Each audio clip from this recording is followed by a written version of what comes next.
same neighborhood. How do we adapt to this new Earth? Due to the changes that are taking place in our bodies, I believe that we're going to be sleeping for about 2 to 3 days nonstop just to acclimate to the new bodies that we're going to be using after the activation of our fifth dimensional or fourth dimensional body, depending on where we end up. And so it's going to be required to sleep at least 2 to 3 days. So after we wake up, we're going to feel much different. We're going to feel less lighter. We're going to feel less tense. We're also going to be using more of our potential, genetic potential, mind capacity. So many people are going to be in tune with what's going on. They're going to be psychic. Some people are going to be communicating telepathically across the world with other loved ones. So we're going to definitely be a whole new different species after the solar flash. But there has to be at least 48 to 76 hours of rest in order to acclimate to the new body. Okay. And then, all right, I'll just ask this one. Will the result of the solar flash immediately transport us to New Earth, or will it take a while? You just answered that. Will it happen what will happen if we're driving or in airplanes or that kind of thing? How does that work? I think for the most part, we're gonna. If you're on an airplane or in a car, you're definitely gonna see like the entire sky become luminous. Yeah. At which point, I think, people are going to be suspended in time, where all of a sudden everything's going to stop, like if time's going to stop, and then people are going to be able to see things for what they really are. In other words, the veil of forgetfulness, the veil that separates our dimension from the higher dimensions is going to be fully lifted. And then people are going to see the interconnectivity of everything. And then when they see that, all of a sudden they're going to go back into reality, but it's going to be a little bit different. They're still going to be driving the car, but they're just going to be more aware. They're still going to be on an airplane or on a train, but things are going to be so much different. Things are going to be all the way different. Yes, awesome. So, on to health, ascension health. What can we do now to prepare our bodies so that we can integrate and acclimate to that more effectively? How we detox or special foods? Do you have any suggestions? Yes. Try to only give yourself organic, raw, living foods. Nothing with chemicals, pesticides, or hormones. Stay away from all genetically modified foods. Stay away from sugar, starch, stuff like that. Toxins that come from alcohol and drugs. If you have an issue with alcoholism, or if you have an issue with tobacco or any sort of drug, this is actually the time to really just release all that, because your body needs to be purified. Yes. Depending on how purified your body becomes, you will be able to hold more light, because the solar flash is about absorbing all this new light energy, photonic gamma ray frequencies that are going to be, feeding our cells at the cellular level. And so if you have toxins in your body, if you have heavy metals, it's going to be very hard for all that energy to be absorbed by your cellular structure. So it's best to keep yourself clean, drink tons of water, eat healthy, organic, living foods, exercise as much as you can. Kind of like the keto diet, right? Keto, well, there's different types of diets, but yeah, I mean, like raw, nothing processed. Okay. Yeah, nothing processed. Your body's a living temple, so make sure you feed it optimal fuel. Okay, and not to go negative, but asking just about for those that have not had their energetic implants removed yet through whatever means, meditations or upgrades or any of that kind of thing, will that be eliminated automatically when these changes take place? Or what can they do before that happens to help them facilitate their ascension? Well, the energetic implants have already been removed for humanity. Right. Yeah, in order to allow the other 10 strands of DNA to rebundle and come online. Okay. Awesome. Okay. All right, about family. I have a question here. Our family that we are related to now through DNA and genetics, how far up in the dimensions, do they still play a role in our lives, like our present lives? Because we become one with everything the higher that we go. So where does our family play a role in our lives the higher we ascend? How does that work? Well, depending on their soul contract and where they are in their level of awakening and consciousness, even if you go into a higher dimension and say a cousin or a nephew or a niece goes into a lower dimension, you're still going to be able to pop into that lower dimension at will. The only difference is that they won't be able to pop into your dimension. So, they're still going to be there, and they're just going to be ascending in increments at a time, whereas the old souls that are down here, the celestials, in human form, many of them are going to go beyond the 5th dimension and up all the way to the 12th. So, yeah, there's going to be a 12-dimensional, now we're entering the 13th dimension. So there's going to be a 13-dimensional coexistence of different Earths. We're going to have Terra Earth in dimensions 4, 5, and 6. Yeah. We're going to have Gaia Earth in 7, 8, and 9.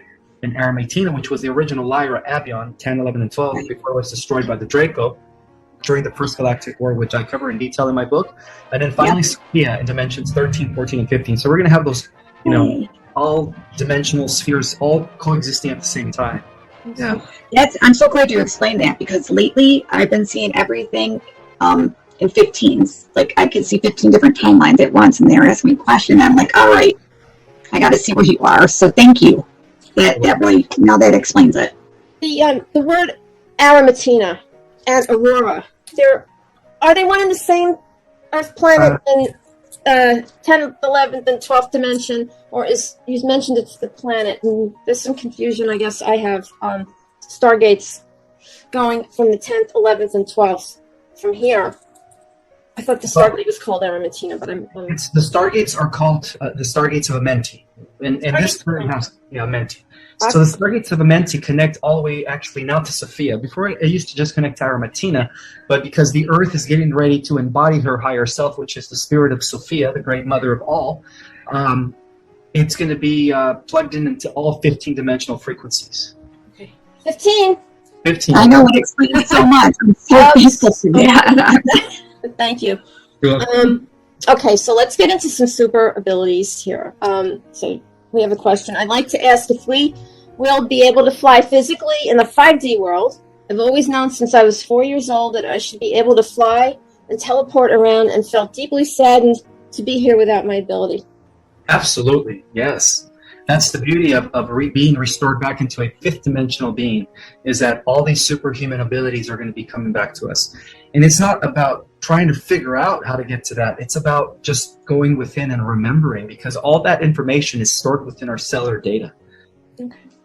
And so you said 5th dimensional. Does that apply to the, let's say 60 or higher? How does that, the super soul, the higher you go, right, the higher you go in dimensions, the more abilities you're going to have. So, say, for instance, a being that's coming from the 10, 11, and 12 dimensions would appear to be even more powerful than the being that's coming from the 7th, 8th, or 9th dimension, and so on and so forth. The most powerful beings in our multiverse are known as the Rishis, which are cosmic entities, those that have reunited with everything that is beyond the multiverse. They exist in 13, 14, and 15. So, to give you an example of what a cosmic Rishi is Metatron. Metatron, the Archangel, he's considered a cosmic being. Yes, it's very clear. Okay. About the animals, could you let us know? Where are they from? What will happen to them during these changes? Will we see them again in the form we knew them? Even the animals are ascending. So yes, they're just going to be at a higher level of intelligence, where people and animals are actually going to have full-blown telepathic conversations in the 5th dimensional Earth. I was just saying. Yeah, the animals are coming with us. Good. Didn't Mary, you had a vision yesterday? Oh, yeah. The live last night. The whole time. Was it Zoom? Or somewhere? Did you see that? Did you say that, or was it one of you? Not a Zoom. It's just we're all going to telepath. Zoom. Yes. Yes. Yeah, we're all going to talk to each other. It's going to be great. Yes. Okay. Yeah. And I swear my cat already does it, so we're good. Already ahead. Oh my God, yes. Okay. The bifurcation split timelines. So we have a few questions. I'm just going to ask you one. After we go to 5D, will we lose memory of anyone who chose to go to the other negative AI timelines?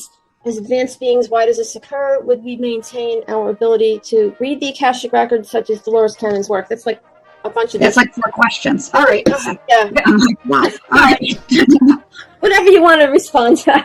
It's like 3 different questions in one. Can you ask the first question? Okay, first part of it. After we go to 5D, will we lose the memory of anyone who chose the negative AI timeline? Will we lose the memory of that relationship? The AI, yes. Once we go into 5D, we're no longer going to be affected by the AI timeline, although we are going to be aware of it. And our relatives or family or friends that might have decided to go there, will we, Well, we're going to be like superheroes as we pop into their realm. We're going to be the ones that are going to be. Yes. Finish that thing. Yes. Yeah. So in the future, there's going to be 2 types of human 3.0. There's going to be a timeline where it's just angelic humanoids, 5th dimensional reality, no AI. There's going to be a false matrix, AI matrix, time loop, artificial intelligence that's going to be only inhabited by cyborgs. And then there's going to be an in-between where the people that are in the middle of that are going to be protected by those that are coming in from the 5th dimension. So in that type of reality, we're going to have, angelic humans or humans with supernatural abilities. And then we're also going to have cyborgs and AIs and everything in between. Right. Boy, that sounds exciting. Okay. Oh, yeah. Buckle up. It's not So, and then I know you heard this question on another interview recently, but like some people are like, "Are we there yet? When are we going to get there? What's it looking like?" Some of us are already there consciously because, first we ascend through our mind. Once we do that, our body follows. So for the collective, it's a matter of hitting that critical mass period where I think it takes about 10% of the population to be there mentally in order to, cause the shift for everyone else to be in a 5th dimensional unity consciousness reality. And then, of course, with the, signaling of the solar flash, our bodies are going to be transforming. But I think it's a 2-way process. The solar flash, because our sun is intelligent, is waiting for enough of us to be there mentally. Once enough of us are there mentally, that's when the sun is going to transform. That's when it's going to release the final signal to transform us into this new physical reality. Okay. Someone had a question about what the percentage is now of the awareness? I think it's at 9.7%. It's almost there. It's a little bit. Yeah.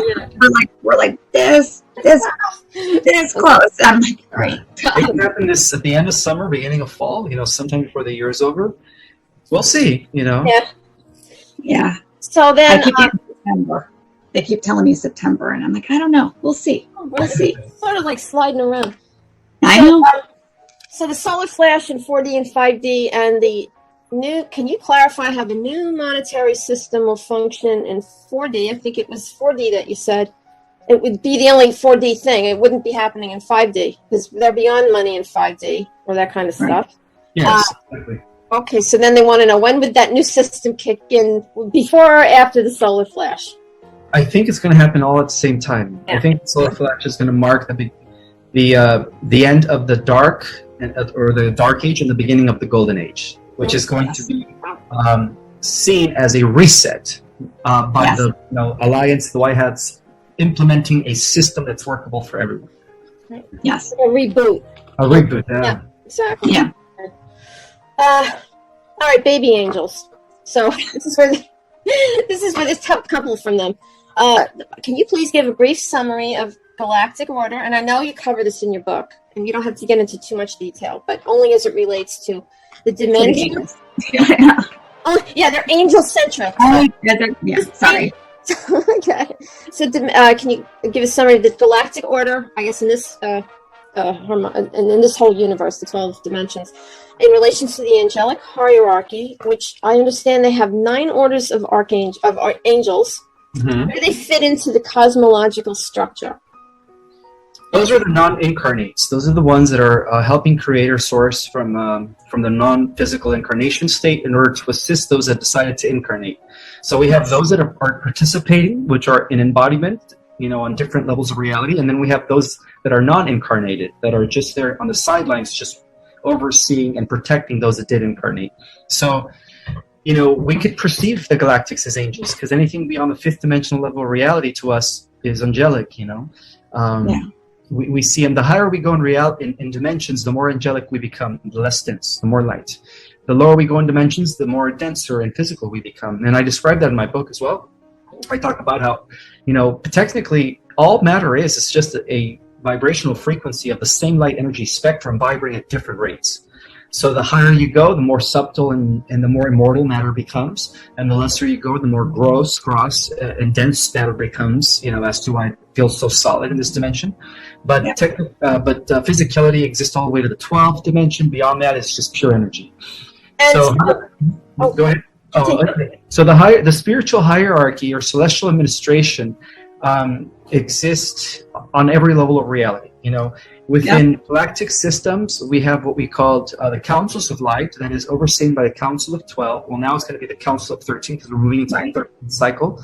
The Council of 12 has always operated from the center of every galaxy, where the guardians reside, and they are at the head of all Federation councils and high Federation councils. So in our galaxy, Sirius is high council of our Federation, but every galaxy has one.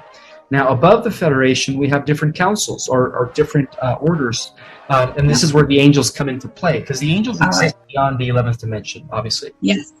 And so what we have is, we have the Council of 12, we have the Council of 9, we have the Council of 5, and these are different celestial administrations that are governing the different realms. The highest level of councils are known as the Order of the Gold, or the Emerald. Yeah, the Emerald is the third level of council. That's also known as the Union base. Yeah, the one angel that was asking is she's kind of like in the 4th dimension of angels, and she wants to be in the gold, and she doesn't know if she can do it.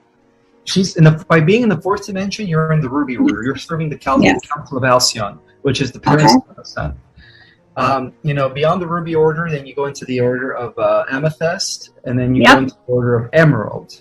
Emerald is 4th dimension, And then all right. Okay. Oh, that's They're fascinating. cheering you, but they wanted to know that. Thank you. Awesome. I get the weirdest questions. Sorry. This last time you went into the 5 orders, and you talked about Ruby, which we hadn't heard, and you brought in Silver, because we knew about Amethyst, and the gold. Emerald. Yeah, it's fascinating. Yep, this is great. Thank you. You're welcome. So again, baby angels, star races. How many times have the Pleiadians been around with us, and when did we first connect to and become aware of them? Well, the Pleiadians are our parent race, and in turn, our great-grandparent race is the Lyrans. Yeah. So the galactic Lyrans and Pleiadians have seeded this planet many times. We're actually part of the 4th seeding, and this is also known as the final seeding, in which what is known as the 3rd Earth-Grant experiment is coming to completion with the ascension of our species. So the 4th seeding was supposed to be a success. So we've been associated with the Pleiadians from the beginning of time, because the Pleiadians are, in a way, and the Lyrans are grandparents. They are our parent races.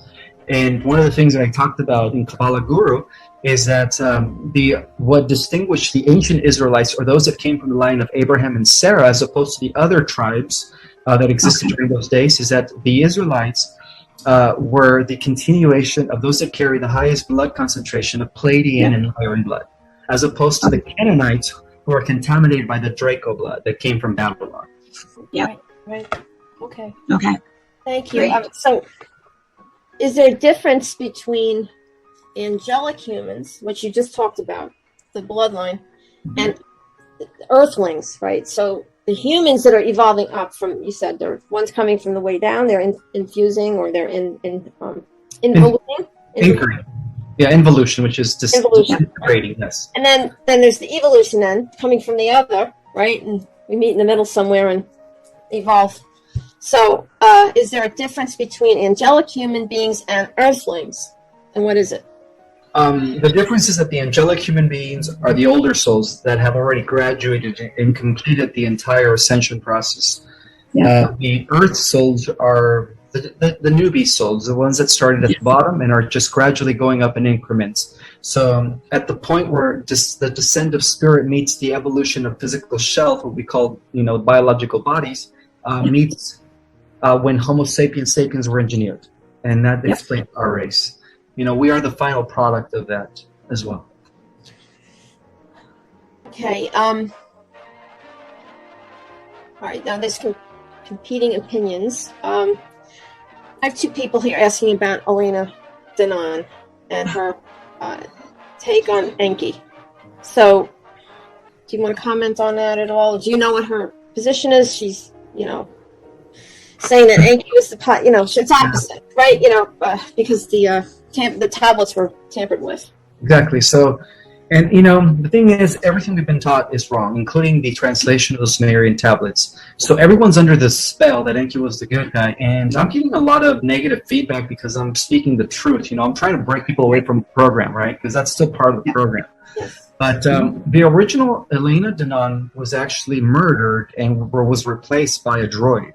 So, because Enki did choose to side with the AI god in the Orion, AI timeline, she's pushing the idea that he's good because, in a sense, they want to bring in this AI timeline when Enki makes his appearance, which is now an artificial cyborg. Enki's no longer organic. The original Enki, he was forbidden to go to the outskirts of our universe because the outskirts of the universe was a zone where the AI had already affected many species through these nanites. The nanites are also known as mind eaters, where they literally take over your nervous system and your cerebral in your body, and they just, they overcome you and they eat you from the inside out, and then they make you their host. Well, so that's what ended up happening to Enki. So when he came back, he was already a cyborg. He was no longer organic. And so that's why they've been promoting him as the good guy, because they're really trying to push this AI timeline. So Elena Danaan has been was murdered. Thank you. And was replaced by a droid. So that, and if you guys don't believe me, just watch her latest videos or all her videos. It's hard for her to express feelings, and she looks very synthetic. Right. Synthetic. Because I always get that she's gray. I've never watched her before, but I'm like, she's not bad, she's not good, but she's leaning more bad now, and people don't like me for saying that. So that just confirmed it. Thank you. Yeah, you're welcome. So, last time we spoke, you talked about the Mormon Church. The original beginning of it was Pleiadian seated, or ideology, or maybe Atlantean even.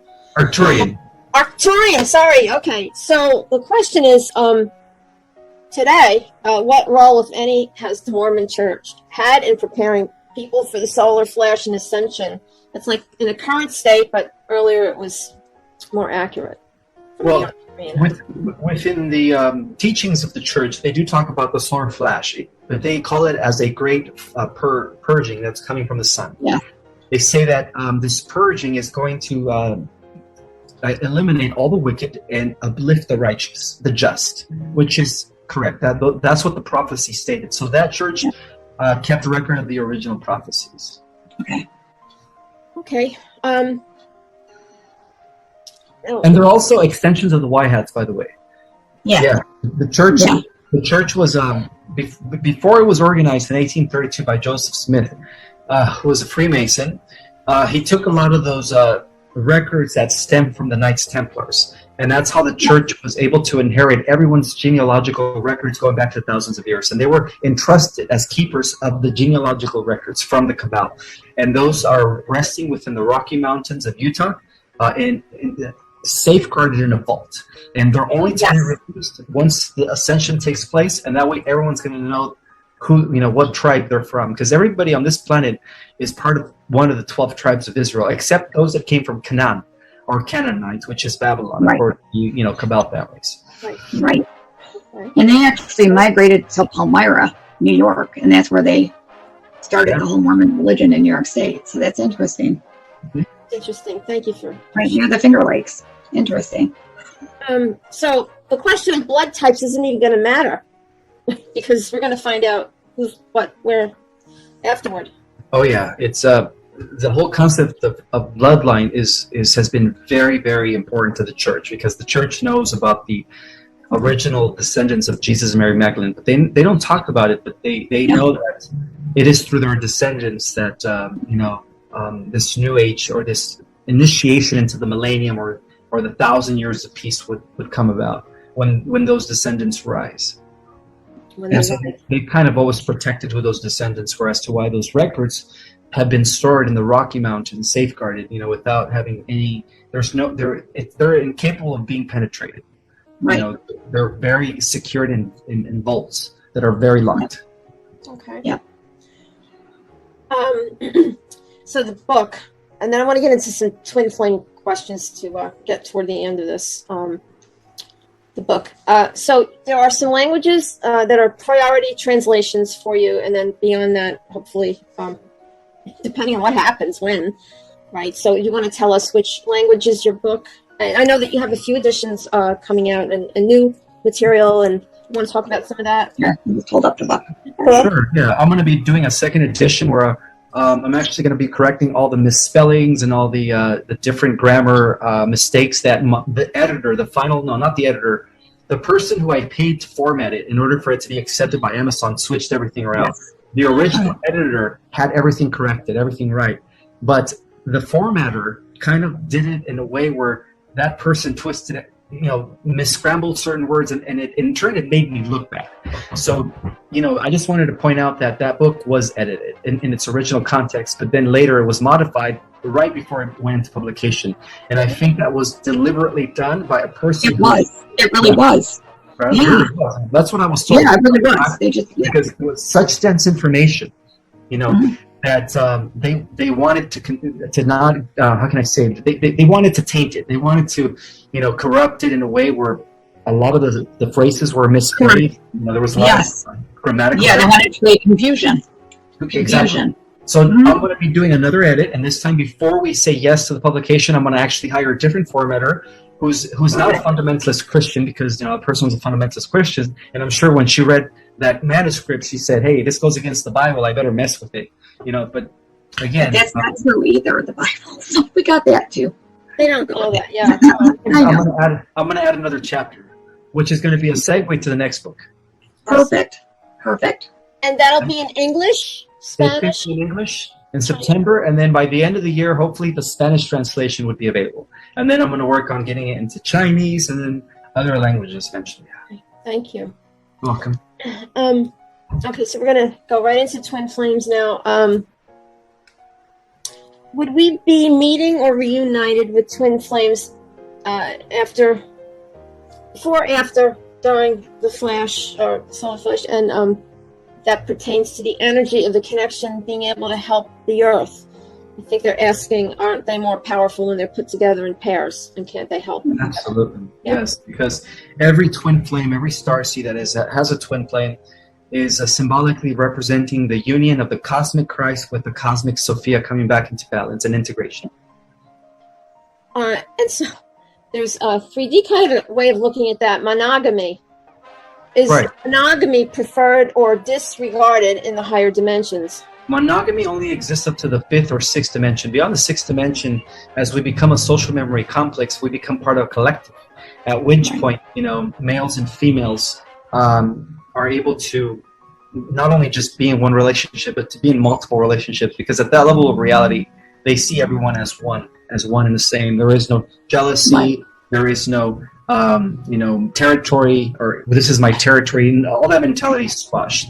And so beyond the 6th dimensional level of reality, it's more like a plural, relationships here. Okay, awesome. And you just, okay. I guess you kind of answered that. Can you explain to the audience why it's important for people to meet up with their twin flames at this time on planet Earth to help raise the vibration? It'll help not only raise the vibration, but it'll also help bring in solar flash faster. Yeah, it brings up the light. Awesome. Yeah. Okay. What can people do to prepare themselves for the reunion with their twin flames? The best way to do it, just stay celibate and know that the time is coming for you to reunite with your other half. Don't be giving away your sexual energy just to anyone, because for those that wait, even if it happens after the ascension, I guarantee that you will be reunited with your twin flame. So patience is key here for those that haven't yet found their twin flame. Now be patient, and you will be reunited with your twin flame. Yeah, absolutely. Wonderful. Okay. Where is your twin flame? And is she also a super soldier in the higher dimensions? I think so. I think she is. Yeah, she's got to be the opposite of me, or my counterpart. She is. Yeah. She's like your Wonder Woman. They're showing me. They're showing me Wonder Woman from the 70s. I'm old. I'm sorry. The invisible plane. I'll take Wonder Woman. That's awesome. Linda Carter. Linda Carter Wonder Woman. Not the new one. Okay. All right. Linda Carter. Are you in communication? This is on a topic of loved ones and guidance. Are you in communication with any of your family members in future Earths or in the future, in the dimensions? Do they help you when you need guidance? I am. I am in constant communication with my Lyran family and also the Elohim cluster of family known as the Azurites, who work very closely with me. Thank you. And what advice can you give to people here about meditation and intercommunication with our spiritual guidance teams, ancestors, relatives, angelics, ETs, and all beings heretofore in the unemployment line that you referenced? I love that Waiting for reference. us to ask them for help. They haven't been asked enough. What can we do? Part of using our power is commanding and willing and invoking the help of our spiritual family or our spiritual group that is part of our team, in the other dimension, whether they be spirit guides, ancestors. They're all working together and they're all waiting for you to invoke them and set the intention for them to do the work for you. That's how powerful we are. Even the archangels are meant to serve us. So Amazing. Yeah. Okay. We have how many more minutes with you, Ishmael? I skipped a bunch of questions just to make sure we we got. have about 18 minutes. Oh, okay. We got a few. We'll go back. Someone had a question about Master Kuan Yin, the Chinese origins. Do you have any knowledge of the Chinese heritage there? They said bloodlines, but I think it was a little bit more spiritual than just the bloodlines. About Master Kuan Yin. Okay. Yeah, Ascended Master Kuan Yin represents the lineage, the angelic lineage that went through China. So the angelic lineage not only came through to us through the Mediterranean or Mesopotamia, but it also went through China and India through Krishna's descendants. So we have the masters of the East, and then we have the masters of the West, the mystics of the West, and the masters of the East that collectively have been guiding and directing the evolution from the higher dimensions, and they are known as the Great White or Light Brotherhood of Sisterhood and Brotherhood. The way, I don't want to call them white because people think it's skin color. The Great Light Brotherhood of both Yes. sisters and the Brothers of Sorrow. There you go. That's what they're called. Yep. That's a great way. Thank you for describing Thank it. you. It's so hard. People ask me all the time, and I'm like, I can't explain it. So And it's in his book. Yeah. good. And he has a course. I'm in the course tomorrow night. They'll be talking in detail about. Galactic history. Yeah. Yeah, I'm going to describe sounds different types of advanced space-age societies, from planetary to cosmic and everything in between.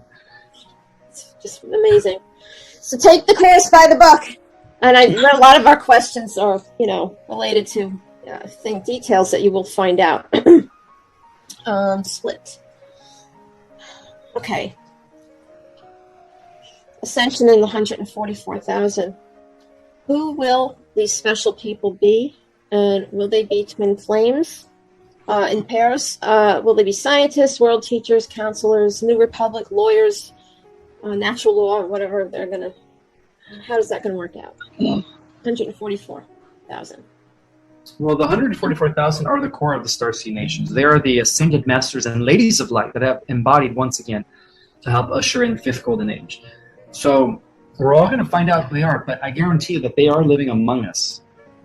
Yes. They are living among Yep. us. Okay. They're going to rise. They're going to rise. Yep. That's interesting. Okay. So we have any more here? Ascension health. Okay, Ishmael. What are the heart palpitations about many are experiencing, in your opinion? Is it related to EMFs, electromagnetic frequencies on Earth, radiation, Wi-Fi, etc., or is it related to something else? I believe it's related to the ascension symptoms because Thank our you. body's changing at the molecular level, and so Sometimes the changes manifest in the form of heart palpitations, back pain, neck pain, migraine headaches, Yep. lethargy during the day. You just don't have no energy, you just want a nap. Those are all symptoms that your body's changing. So I wouldn't worry about the EMF waves. Those Wi-Fi towers, they no longer have an effect on us. They only have an effect on 2-strand DNA humans. So, we're already operating with 3 or 4 strands of DNA. Some of us even have the 5th strand already active.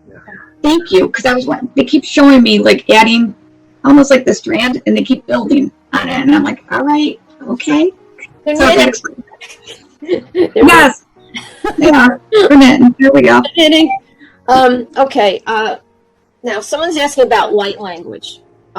Ascension activations and light language. So what does it mean when one is compelled to write down a sequence of symbolic writings? I heard that it is assisting my awakening and DNA activation, and that I don't need to know what it means right now. I have never had the impulse to do this before.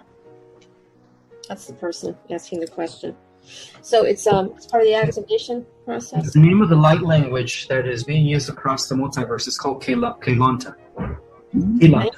That's light language. And so when you hear many Arcturians or star people talking about, they talk in this like different language, that's what they're speaking. It's a language that cannot be deciphered by the dark side. It can only be understood by the beings of light. It's interesting that they have them invisible bright in that. That's awesome. That's awesome. I'm working with... Sorry, that one was above my pay grade. Like, they tell me when they don't want to answer me, they're like, it's above your pay grade. I'm like, all right. It's not over his. I know. That's why we were so excited. He had the answer. Wow. I'm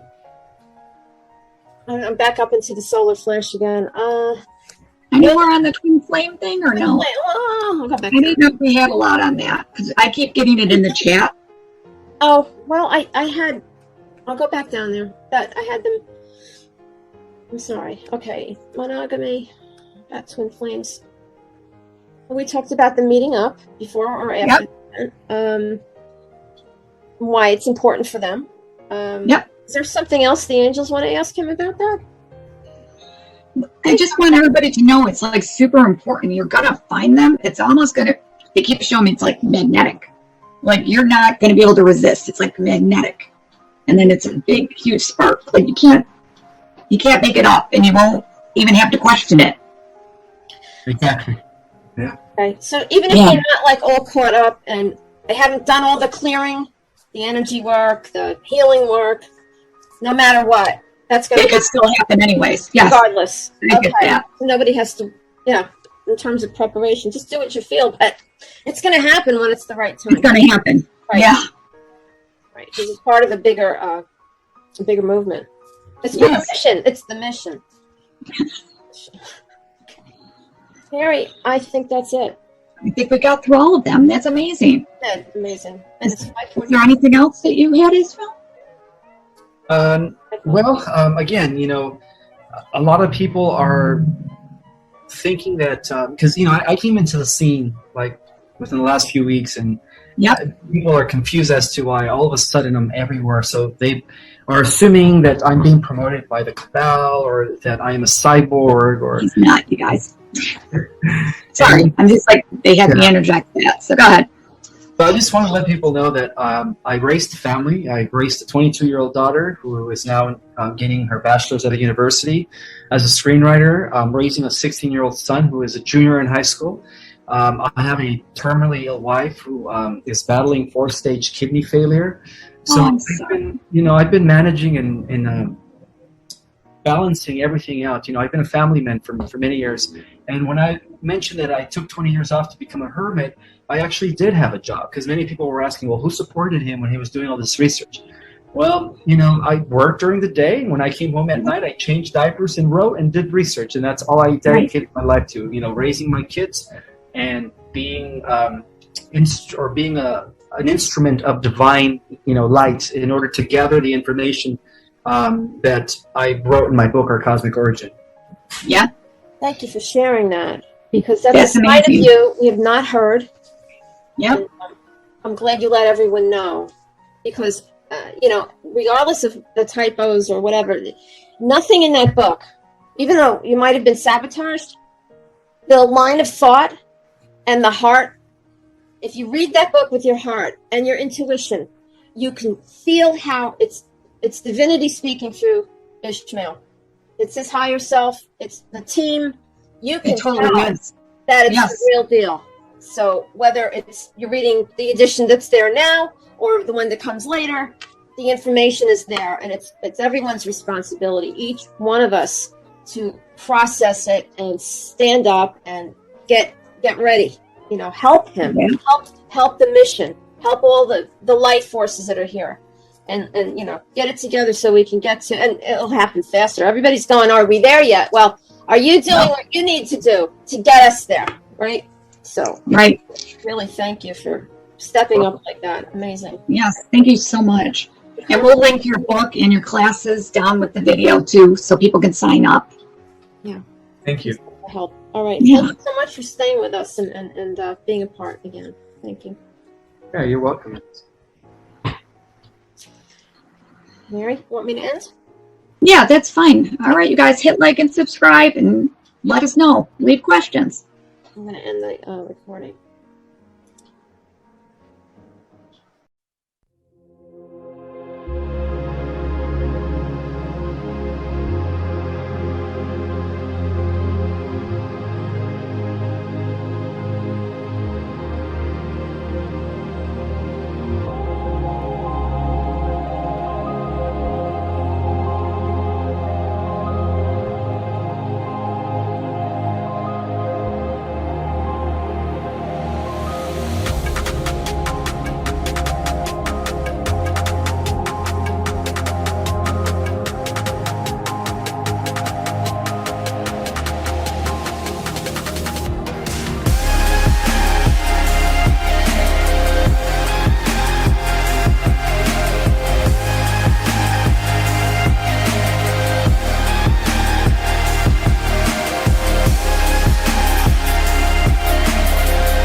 Chẳng được quên khi cơn mưa đêm lại về.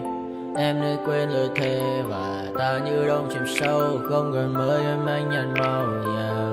Em chỉ cần mơ đâu em bay. Chỉ còn là những cơn mưa vô giá. Cho bên mơ em không mơ anh. Anh một đêm mơ. Chỉ cần bên em không được cần nhớ. Và chỉ có em không muốn nhớ. Và người ta bên nhau như ngã tớ. Muốn nhớ em say em chỉ có mấy em ở đây. Và anh như muốn chết đi nhưng không muốn em mãi mãi. Tình yêu làm cho ta đau đầu. Không em như mà hâm mộ. Anh như đứa mong cầu. Và mưa bên em hút sầu. Chắc có mãi mãi em mơ. Chỉ có bên em nhưng là khó mơ. Em mà đã dài em muốn bên ai. Anh không mong gì hơn. Chỉ mong em sẽ ở đây ôm anh thật gần. Anh chỉ mong đôi ta được có nhau. Mà đừng em đâu anh có em. Một đêm bên anh có em. Ta sẽ trao nhau môi hôn thật sâu. Ôm anh.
I got nightmares in my head, I fear that the thoughts build up until I can't hear, that my mind fills up into a creature, and it haunts me somewhere much deeper. Anxiety, filling up every space, no privacy. And silently, it could build and build until you finally see, whoa, it's taking over, damn no closure, moving closer. No exposure, I just wanna be a loner. Some can't stay sober, looking over all their shoulders, like moving boulders just to get out of the home. It sucks, I've had enough, I don't wanna feel the stuck under the rug, all my problems that I shove. I got nightmares in my head, I fear that the thoughts build up until I can't hear, that my mind fills up into a creature, and it haunts me somewhere much deeper. I got nightmares in my head, I fear that the thoughts build up until I can't hear, that my mind fills up into a creature, and it haunts me somewhere much deeper. I've been feeling weird, I can't seem to focus good enough, nothing's really clear, sometimes it could be a little tough. I just need to feel like the end's in sight for me, but let's be really real, anxiety can foggy all this stuff. I've been feeling weird, I can't seem to focus good enough, nothing's really clear, sometimes it could be a little tough. I just need to feel like the end's in sight for me, but let's be really real, anxiety can foggy all this stuff. It sucks when you finally feel like giving up. Oh God, no luck, everything feels like you're sticky stuck. I'm lost, handcuffed to the bed where I sleep, don't give a fuck, can't stop, unplug, feeling over